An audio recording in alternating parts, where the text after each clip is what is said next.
So the problem is simple. His facts are newer than their facts. Exactly, which makes them impossible. Naturally, new knowledge always sounds like gibberish to old engines. He says technology moved on while they were wandering. A classic native delusion. Time must stand still for colonists. He even falls in love. Unforgivable. Romance violates military protocol. They call it rebellion. Of course, one man, barefoot, armed with kisses. So they open fire on the jungle. The jungle started it. This is episode 4.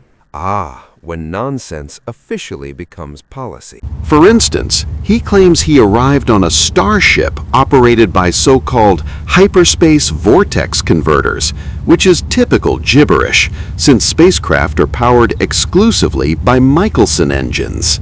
Further, being unable with his underdeveloped mind to grasp that a journey can last years, he insists he flew here from Earth in a few months, whereas we know that no spacecraft is capable, even theoretically, of covering such a distance in that time. Then such ships must have been invented after your departure. When did you leave Earth?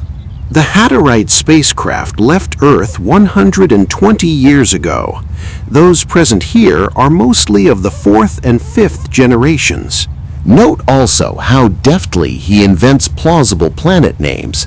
An innate talent for sound imitation suggested such words as Karani, Gale, and Hedonia.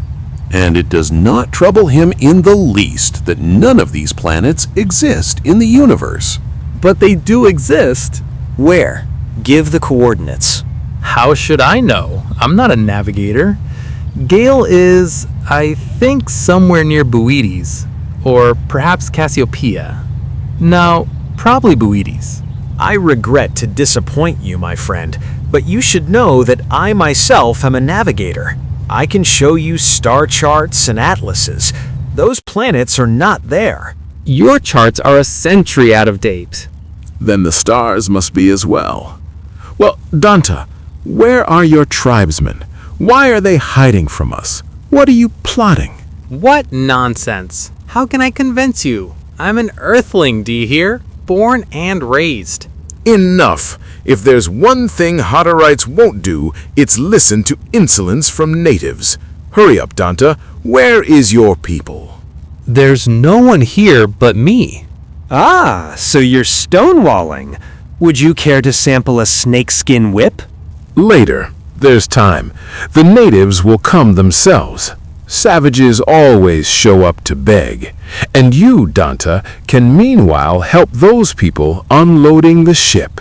No, thank you. I'd rather go back. Jedekiah's fist crashed into his jaw.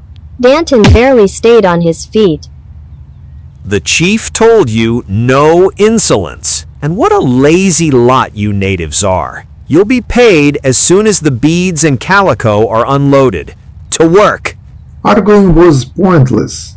Dazed and confused, almost like millions of natives on thousands of worlds before him, Danton joined the long line of colonists passing cargo from the ship along the conveyor.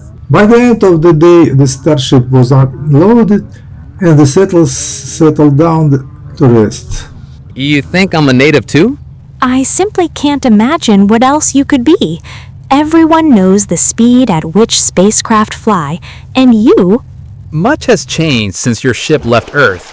But tell me, did the people of Hatter really spend all those years in space? Of course not.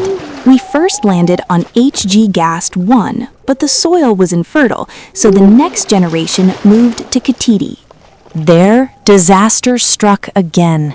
Earth grains mutated and grew so wildly that people had to flee to another planet, Land 2. We would have stayed there if not for a new calamity.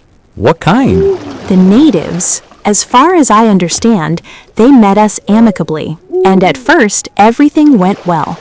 And then suddenly the entire local population rose up against us. True, the natives had no firearms, but they assembled such a huge force that our people had to board the ship again and flee here. So that's where the fear of aborigines comes from. Of course, as long as there is even the slightest danger, we remain under martial law. That is, my father and Jedediah command everything. Once the threat passes, authority will pass to the permanent Hatterite government. What sort of government is that? A council of elders. It consists of people of goodwill who hate violence. And if you and your people truly want peace, I have no people. our government will create every condition for your prosperity. They fell silent, admiring the sunset.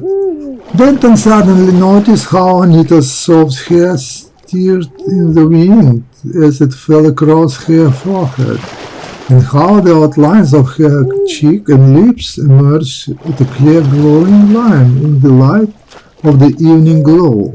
Danton shuddered and assured himself that he has grown cooler. The girl who had been enthusiastically telling him about her childhood suddenly began to falter, searching for words, sometimes forgetting altogether what she was saying. Then their hands met. First their fingertips brushed and did not part. The couple sat in silence for a long time. Finally it all ended in a long, tender kiss. What the devil is going on here? Before them stood a broad-shouldered, stocky man, hands on hips. His large head was silhouetted in black against the glowing disk of the moon. For God's sake, Jedediah, don't make a scene. Get up! Get up! Quickly! Danton rose to his feet, clenching his fists. You've disgraced your race and the whole people of Hatter. Have you lost your mind? How can a self-respecting girl consort with a filthy native? And I'll explain one truth to you so you remember it well. Natives are not allowed to trail after our women, and I'll pound that into your head right now. Help! The natives have rebelled. The alarm clanged on the starship. The wail of sirens pierced the night. Women and children, long and thoroughly trained in how to behave at an alarm, quickly climbed into the ship. Men, armed with rifles, machine guns, and hand grenades, moved toward Danton. We just fought one-on-one. There are no natives anywhere near. It's just me here. Step back, Anita. But I didn't see a single native, and Danton really isn't to blame. Back! Danton rushed into the jungle and managed to disappear before the machine guns rattled. He crawled on all fours for about 50 yards, then stood up and ran at full speed.